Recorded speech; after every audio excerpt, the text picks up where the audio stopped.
हाँ जी। तो पिछली क्लास में हमने बीकानेर का इतिहास शुरू किया था। हालांकि ज्यादा बातें तो नहीं बताई थी, शुरुआत ही थी तो खूब सारी चीजें समझाई थी। आज मैं वापस समझा दूं। इस वाले बोर्ड पे थोड़ा ये फायदा है कि वो सेव ही पड़ा है, तो मैं यहीं से आपको समझा देता हूँ। बीकानेर का इतिहास बताया था, एक तो बीकानेर का मैप बताया था मैंने थोड़ा, कि ध्यान रहे कि उधर पाकिस्तान के बहावलपुर के टच हो जाया करता था, ऊपर अपने पंजाब के टच हो जाता, इधर ठेठ दिल्ली तक बाउंड्री जाया करती थी, नीचे अपने जयपुर जोधपुर जैसलमेर इधर इनकी बाउंड्री टच हुआ करती थी। ये बात बताई थी कि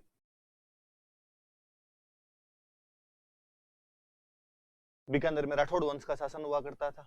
हमने और पढ़ा था कि बीकानेर के दो पुराने नाम बताए थे मैंने, एक बताया था जंगल देश, एक बताया था राती घाटी। कि ये वाला क्षेत्र था जंगल टाइप का क्षेत्र हुआ करता था, तो जंगल देश या जंगल देश कहा करते थे। थोड़ी लाल रंग की सी मिट्टी वाली जगह थी वो, जहाँ पे शुरुआत में बीका जी आए थे, तो उसको राती घाटी बोलने लग गए थे। हमने और पढ़ा था कि जंगल देश की जो राजधानी थी वो अही छत्रपुर थी, जिसे हम वर्तमान के अंदर नागौर कहते हैं। फिर हमने बीका के बारे में पढ़ा था। हमने पढ़ा था कि उसके पिता राव जोधा ने एक बार उसको ताना मार दिया था बातें करते हुए, तो वो वहां से निकल गया था, अपने काका कांधल और अपने छोटे भाई बिद्दा को लेके वहां से निकला था। 1465 में वो लोग वहां से निकले थे, करणी माता से आशीर्वाद लिया और बाद में ये वाला इलाका जीत लिया था यहाँ पे। 1472 में कोडम देसर में उसको राजा घोषित कर दिया गया था। 1488 में उसने एक नया नगर बसाया था, बीकानेर नाम का नगर बसाया था।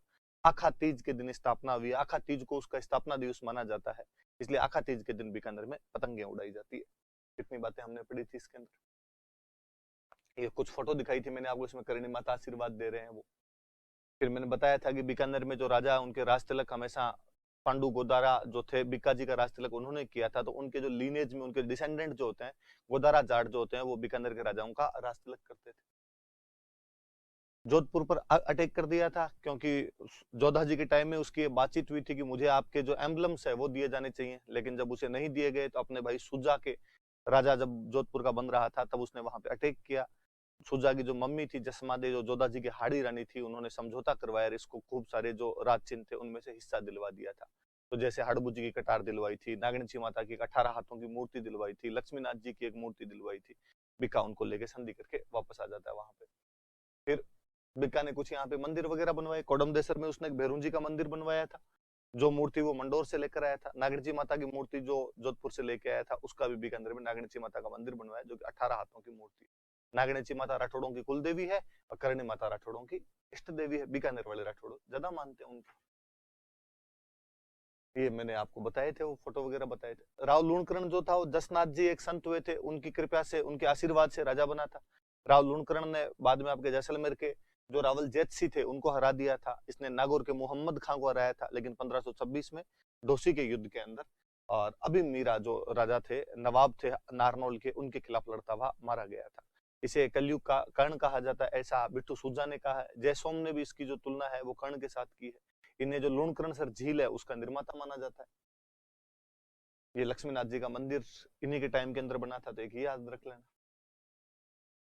राव जैत सिंह खानवा के युद्ध के अंदर अपने बेटे कल्याणमल को भेजकर सांगा की सहायता की थी। उसके बाद में राती घाटी के युद्ध में 1534 में हुमायूं के भाई कामरान को हरा देता है। कामरान इससे पहले बटनेर पर कब्जा कर चुका था। बिट्टू सूजा की जो किताब है राव जैत सिरो छंद, उस किताब में इसकी जानकारियां मिलती है। 1541 में पाहिबा के युद्ध में मालदेव के खिलाफ लड़ता हुआ मारा जाता है। इससे पहले इसने अपने मंत्री नगराज को भेजकर शेरशाह सूरी से सहायता प्राप्त करने की कोशिश की थी, लेकिन सहायता नहीं मिल पाई वहां से। और बिट्टू सुजा इनके दरबार में थे, जिन्होंने राव जेत सिरो छंद लिखी है, बताई दी थी मैंने बात आपको। फिर राव कल्याणमल को ज्यादा बड़ी बात थी नहीं। 1527 के खानवा के युद्ध में एक राजकुमार की हैसियत से गया था। गिरी सुमेल वाले युद्ध के अंदर शेरशाह सूरी का साथ दिया 1544 में मालदेव के खिलाफ, और बाद में बीकानेर पर यहाँ पर कब्जा कर लिया था। 1570 में अकबर के नागौर दरबार में हाजिर हुआ और वहां पे अकबर की अधीनता स्वीकार कर ली। बीकानेर का पहला राजा जिसने मुगलों की अधीनता स्वीकार की थी। इसके दो बेटे राय सिंह और पृथ्वीराज राठौड़ इसके साथ में थे, जिन्हें अकबर अपने साथ में ले जाता है। हम जानते हैं कि उसने राय सिंह को जोधपुर का प्रशासक बना दिया था। और पृथ्वीराज राठौड़ की बातें हम वैसे तो आज करेंगे कि पृथ्वीराज राठौड़ बाद में अकबर के दरबार के एक अच्छे लेखक बने थे। इतनी कुछ बातें जो थी, सिंपल सिंपल सी बातें, जिनमें खूब सारी बातें हमने पहले पढ़ रखी थी, ये हम कर चुके हैं। अब इसके बाद में आगे कौन कौन से राजा बने थे उनके बारे में पढ़ते हैं। थोड़ी ज्यादा जानकारियां हैं, थोड़ा ध्यान लगा के भी। हाँ जी। तो हम बीकानेर की हिस्ट्री पढ़ रहे थे 2 दिन से। एक बार मैं रिवीजन करवा दूं आपको बीकानेर की हिस्ट्री का वापस फटाफट। हमने पढ़ा था कि बीकानेर के प्राचीन नाम क्या क्या थे। तो बीकानेर के प्राचीन नाम एक तो जांगल देश था और एक राती घाटी था। और जांगल देश की राजधानी कौन सी होती थी? अहिछत्रपुर। और बीकानेर में राठौड़ वंश का शासन हुआ करता था। और जांगलधर बोलते थे, इसलिए यहाँ के राजाओं की उपाधि हो गई थी जांगलधर बादशाह। और पिछले क्लास में हमने ये भी पढ़ लिया था कि कर्ण सिंह के बाद में ये उपाधि लगानी शुरू की थी। फिर आगे पढ़ते हैं।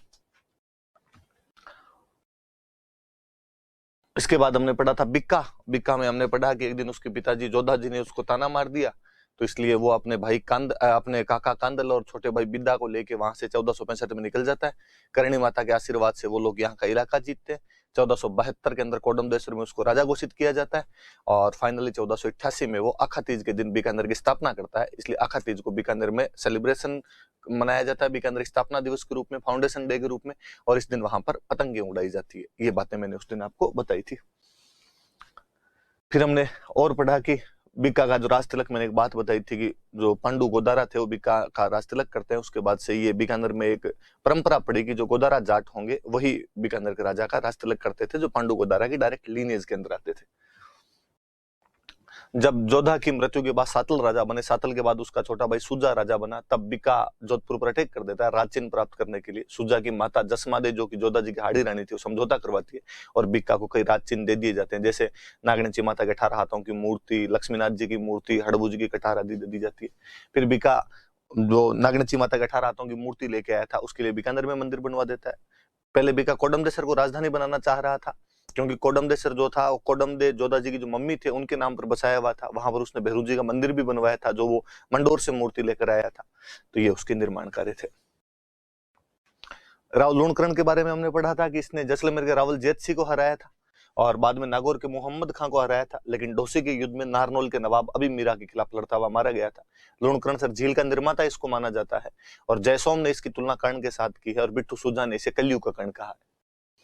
लक्ष्मीनाथ जी का मंदिर बनवाया था। जसनाथ जी की कृपा से यह राजा बना था। जसनाथ जी जो थे उन्होंने जसनाती संप्रदाय चलाया, जिनका प्रिय वृक्ष जाड़ होता है, इसलिए बीकानेर के जो सिक्के थे उनके अंदर जाड़ अंकित किया जाता था। राव जेतसी खानवा के युद्ध में अपने बेटे लूणकरण को कल्याणमल को भेज के सांगा की सहायता करते हैं। उसके बाद में आपके राती घाटी के युद्ध में 1534 में हुमायूं के छोटे भाई कामरान को हरा देते हैं। कामरान इससे पहले बटनेर पर कब्जा कर लेता है। इस युद्ध की जानकारी हमें बिट्टू सुजा की पुस्तक राव जेतसी छंद से मिलती है। कालांतर में पाहेबा के युद्ध में 1541 में मालदेव के खिलाफ लड़ते हुए मारे जाते हैं। इस युद्ध से पहले अपने मंत्री नगराज को शेरशाह सूरी के पास भेजकर सहायता मांगी थी। राव कल्याणमल गिरिशुमेल के युद्ध के अंदर शेरशाह सूरी से सहायता प्राप्त करके मालदेव को हराते हैं और बीकानेर पर कब्जा कर लेता है। कालांतर में 1570 में अकबर के नागौर दरबार में हाजिर होकर अकबर की अधीनता स्वीकार करता है। बीकानेर का पहला राजा था जिसने अकबर की अधीनता स्वीकार किया, मुगलों की अधीनता स्वीकार की। उसके दो बेटे राय सिंह और पृथ्वीराज जो थे, उन्हें अकबर अपने साथ ले जाता है। कल वाली क्लास में हमने और पढ़ा कि राय सिंह जी को बाद में जोधपुर का प्रशासक बना दिया गया था और पृथ्वीराज राठौड़ जो था वो अकबर के दरबार का एक अच्छा लेखक हुआ था। राय सिंह जी के बारे में हमने पढ़ा था कि 72 से 74 तक ये जोधपुर के प्रशासक थे। उस समय गुजरात से एक विद्रोही भागकर इधर आया था, इब्राहिम मिर्जा, जिसे कठौली के युद्ध के अंदर राय सिंह ने हराकर पंजाब की तरफ भगा दिया था। उसके एक भाई हुसैन मिर्जा को जब गुजरात के अंदर मिर्जा विद्रोह दबाने के लिए गए थे, तब राय सिंह ने ही मारा था।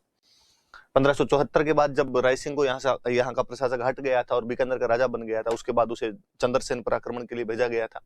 और सोजत जो कि चंद्रसेन के भाई राम के बेटे कल्ला के पास था, इसने छीन लिया था। लेकिन सिवाना जो कि चंद्रसेन पत्ता राठौड़ को देकर गया था, नहीं छीन पाया था। 1576 में शाहबाज खान ने फिर सिवाना पर कब्जा किया था। इसे सिरोही के राजा सुल्तान के खिलाफ भी भेजा गया था और इसने सुल्तान और जालोर के ताज खान दोनों से बात करके अकबर की अधीनता स्वीकार करवा दी थी उनको। अकबर बहुत ज्यादा प्रभावित हुआ इन सब चीजों से। 1577 में इसको 51 परगने भेंट दिए गए थे। यह जहांगीर का और ज्यादा विश्वास पत्र था और जहांगीर ने अपने बेटे खुसरो के विद्रोह के समय इसे राजधानी आगरा की जिम्मेदारी सौंपी थी और इसका प्रमोशन करते हुए 4000 से बढ़ाकर इसको 5000 का मनसबदार बना दिया गया था। जूनागढ़ किले का निर्माण करवाया था बीकानेर के अंदर, अपने मंत्री करमचंद की देखरेख में करवाया गया था। 1589 से 94 तक जूनागढ़ किला बनाया गया था। इसमें रायसिंह प्रशस्ति लगी हुई है जो कि संस्कृत भाषा में और जैता नाम के जैन मुनि ने लिखी थी। इसके सूरज पोल पर चित्तौड़ के तीसरे साके की 2 बहादुर योद्धा जयमल और पत्ता की मूर्तियां लगी हुई है। ये जूनागढ़ किला इसे मुंशी देवी प्रसाद जो हुए उन्होंने इसे राजपूताने का कर्ण कहा है। खुद बहुत अच्छे विद्वान थे, पुस्तकें लिखी, राय सिंह महोत्सव, वैदिक वंशावली, ज्योतिष रत्नमाला और एक ज्योतिष की किताब, श्रीपति की जो ज्योतिष की बुक थी उस पर बाल बोधिनी नाम की टीका लिखी। इसके दरबार में जयसोम थे जिन्होंने इसके मंत्री करमचंद पर बुक लिखी और करमचंद वंश उत्कीर्णकम काव्यम है जिसमें लूणकर्ण की तुलना कर्ण के साथ में की गई है तथा राय सिंह को राजेंद्र कहा गया, अर्थात हारे हुए शत्रुओं के साथ भी अच्छा व्यवहार करने वाला। दक्षिण भारत में कहीं पर फोक को देखकर राय सिंह द्रवित हो जाते हैं और दोहा बोलते हैं कि तू संदेशी रूखड़ो और मैं परदेसी लोग, माना अकबर तेरी आन तू क्यों आयो फोक। ये उस बंदे की राष्ट्रवादी सोच को दर्शाता है। इनके छोटे भाई पृथ्वीराज राठौड़ थे जो अकबर के दरबार में थे। अकबर ने उनको गागरोन का किला दिया था। उन्होंने अपनी बेहद प्रसिद्ध पुस्तक वेली कृष्ण रुक्मणी लिखी थी। इसके अलावा कई पुस्तकें और भी लिखी इन्होंने, गंगा लहरी, दसम भागवत दुआ और दशरथ वराउत। इनकी सबसे फेमस बुक यही हुई थी ये आपके वेली कृष्ण रुक्मणी, जिसके बारे में दुर्सा आढ़ा कहते हैं कि ये 5वां वेद और 19वां पुराण है। जेम्स टोड कहते हैं कि इसमें 10,000 घोड़ों का बल है। इन पृथ्वीराज राठौड़ को कन्हैयालाल सेठिया ने अपनी एक कविता के अंदर स्थान दिया है। उस कविता का नाम है पिथल और पाथल। ये खुद पिथल नाम से रचनाएं रखते थे, इसलिए उस कविता में नाम पिथल कर दिया गया और पाथल महाराणा प्रताप कर इन दोनों के बीच पत्र व्यवहार को बताया गया है। एलपी तेसितोरी जो कि एक भाषाविद हुआ करता था, इटली के उदीने शहर का रहने वाला था, बीकानेर के अंदर 1915 से 1919 तक रहता है और बीकानेर में कई महत्वपूर्ण खोजें, कई पुस्तकों की जानकारियां वह बंदा दे के जाता है। वह पृथ्वीराज राठौड़ के बारे में कहता है कि वह डिंगल का होरेस है। होरेस जो कि एक रोमन पोइट हुआ करते थे। जेम्स टोड कहते हैं कि जिस प्रकार ट्यूडर वंश के जो लोग थे और ट्यूडर वंश के लोगों ने न केवल योद्धा थे वो राजकुमार, बल्कि वो बहुत अच्छे लेखक भी थे। पृथ्वीराज राठौड़ कुछ वैसा ही था। इनकी एक ये काम जो किया था वो बुक इस रूप में सामने आई बाद में, bardic and historical survey of Rajputana, descriptive catalogue of bardic and historical manuscripts. ये इन्हीं की भाई आपके एलपी तेसितोरी के बारे में है। विजय धर्म सूरी एलपी तेसितोरी के गुरु हुआ करते थे। महाराजा कर्ण सिंह 1644 के मतीरे की राड में नागौर के अमर सिंह को हरा देता है। इन्हें राजस्थान के बाकी राजाओं ने अटक नदी के तट पर जय जंगलधर बादशाह की उपाधि दी थी। कर्ण सिंह ने खुद ने एक बुक लिखी थी साहित्य कल्पद्रुम, और ये मैंने बताया था कि ये जो जय जंगलधर बादशाह की उपाधि है इसकी जो जानकारी है वो में सूख सप्तति नाम की बुक है जो चिंतामणि भट्ट के द्वारा लिखी गई थी। कर्ण सिंह के बेटे अनूप सिंह ने उसका राजस्थानी में अनुवाद करवाया था। बड़ा अजीब बात है कि अनुवाद करने वाले उस महान विद्वान का हमें नाम नहीं पता है, पर उसने इस उपाधि का प्रयोग किया जो आप अंतिम लाइनों में देख रहे हो, जहां उसने लिखा है कि जी हाँ तप है राजा कर्ण जंगल को पतीसा, तो जंगलधर बादशाह उपाधि यहीं से उठाई हुई है। तो वो सूखकारी का नाम से बाद में उसका अनुवाद किया गया था आपने। गंगाधर मैथिल इनके दरबार में थे जिन्होंने कर्ण भूषण और काव्य डाकिनी नामक पुस्तक लिखी थी। कौशिक भट्ट इनके दरबार में थे जिन्होंने कर्ण वंतस नाम की पुस्तक लिखी थी। अभी तक हम इतना पढ़ चुके थे, आपने रिवीजन कर लिया होगा। इसके आगे की चीजें अब हम देखते हैं कि और क्या हुआ था। हाँ जी, तो लास्ट क्लास में हमने क्या पढ़े थे, तो बीकानेर के अनूप सिंह से लेके गंगा सिंह तक राजा पढ़े थे। हालांकि कई लोगों की शिकायत थी कि एक एक दिन में इतना पढ़ा दोगे तो हम रिवीजन कैसे करेंगे। मुझे लगा यार अनूप सिंह, रतन सिंह, सूरत सिंह, गंगा सिंह ले दे के 4 राजा पढ़ाए, मैं उनको भी यदि 2-2 में तोड़ देता तो फिर हाँ एक एक राजा पढ़ने में तो क्या मजा आए। तो थोड़ा, और फिर गंगा सिंह के बारे में तो सीधी सीधी सी सूचनाएं हैं, घटनाएं हैं तो याद हो जाती है। और मैं वैसे भी कहता हूं, आप जब भी समय वीडियो सुन रहे हैं, मैं रिवीजन करवाना शुरू करता हूं, आप घड़ी का टाइम देखिए। वो 2 घंटे का वीडियो है, मैं 5 मिनट नहीं लगने दूंगा रिवीजन के अंदर उसके। तो इतना सरल रिवीजन होता है। आप टाइम देख लीजिए घड़ी के अंदर। हमने पढ़ा कि केसरी सिंह और पदम सिंह 2 कर्ण सिंह के पुत्र थे जिन्होंने औरंगजेब के साथ में उत्तराधिकार के संघर्ष के अंदर भाग लिया था और धर्मत, सामूगढ़ और खजुआ के युद्ध में औरंगजेब की तरफ से लड़े थे। और खजुआ के युद्ध के अंदर जब वो वापस आए थे तो उनकी बहादुरी से प्रभावित होकर औरंगजेब ने उनके बख्तरों की धूल झाड़ी थी। कर्नल पाउलेट कहता है कि पद्म सिंह उसी प्रकार था जैसे इंग्लैंड का राजा रिचर्ड हुआ था, जिसे लॉइन हर्ट के नाम से जाना जाता है। वो अपनी तलवार के लिए प्रसिद्ध राजा था। उसके बाद हमने अनूप सिंह पढ़ा जिनको औरंगजेब ने साउथ इंडिया में जीतने की वजह से माही मरातिब की उपाधि दी थी। कालांतर में रतन सिंह और गज सिंह नाम के राजाओं को भी सेम उपाधियां मिली थी। दक्षिण भारत में रहते हुए वहां से खूब सारी मूर्तियां, खूब सारी किताबें लेके आया था। इवन कुंभा के म्यूजिक लिटरेचर जितना है वही लेके आया था। और बीकानेर में अनूप संस्कृत लाइब्रेरी बनवाई थी और बीकानेर में 33 करोड़ देवी देवताओं का मंदिर बनवाया था जिसमें हेरंब गणपति की मूर्ति है, जिसका मतलब होता है शेर पर सवार गणेश जी महाराज। अनूप सिंह ने खुद ने कई किताबें लिखी थी। अनूप विवेक, काम प्रबोध, श्राद्ध प्रयोग, चिंतामणि और अनुपोदय। अनुपोदय जो कि आपके गीत गोविंद पर एक टीका लिखी हुई है। उसी के दरबार में महान संगीतज्ञ भाव भट्ट थे, जिन भाव भट्ट ने किताब लिखी थी संगीत अनूप अंकुश, अनूप संगीत विलास और अनूप संगीत रत्नाकर। गार्डन वीरभाण ने उसके जब वो युवराज था उस समय में कुंवर अनूप सिंह रिवेल नाम की पुस्तक भी लिखी थी। अनूप सिंह के बारे में ये घटनाएं हमने पढ़ी। चित्रकला का विकास भी इसके टाइम में हुआ था, मैंने कहा था आगे पढ़ाएंगे। सूरत सिंह, जुम्मा जुम्मा 3 बातें। 1805 में बटनेर पर कब्जा किया, हनुमानगढ़ की मंगलवार की वजह से हनुमानगढ़ नाम रखा। 1814 में चूरू पर अटैक किया, शिवजी सिंह चूरू का सामंत था, उसने चांदी के गोले चलाए थे। 1818 में अंग्रेजों के साथ संधि की, बीकानेर से काशीनाथ ओझा गया, उधर से चार्ल्स मेडकोफ आया ही था। 2 बार जॉर्ज थॉमस ने इसके टाइम में हमला किया था, गिंगोली के युद्ध में इसने जगत सिंह सेकंड का साथ दिया था। रतन सिंह 1829 में बासण पीर के युद्ध में जैसलमेर के गज सिंह से हार गया था। ये किसी भी रियासतों के बीच में होने वाला राजस्थान का अंतिम युद्ध था। मेवाड़ महाराणा जवान सिंह ने इनमें समझौता करवाया। समझौते में अंग्रेजों का प्रतिनिधि ट्रेवेलियन आया था और लेफ्टिनेंट बोयलो ने इस समझौते का वर्णन किया।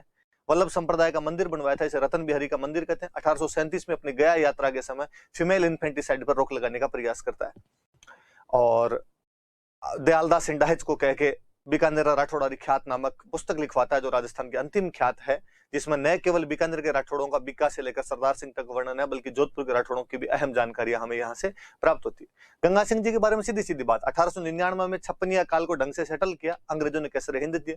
1899 1900 में चाइना के अंदर जाके बॉक्सर विद्रोह को दबा के अंग्रेजों ने चीन वॉर मेडल दिया। 1913 में प्रजा प्रतिनिधि सभा की स्थापना की। 16 में बीएचयू के लिए मदन मोहन मालवीय को पैसे दिए।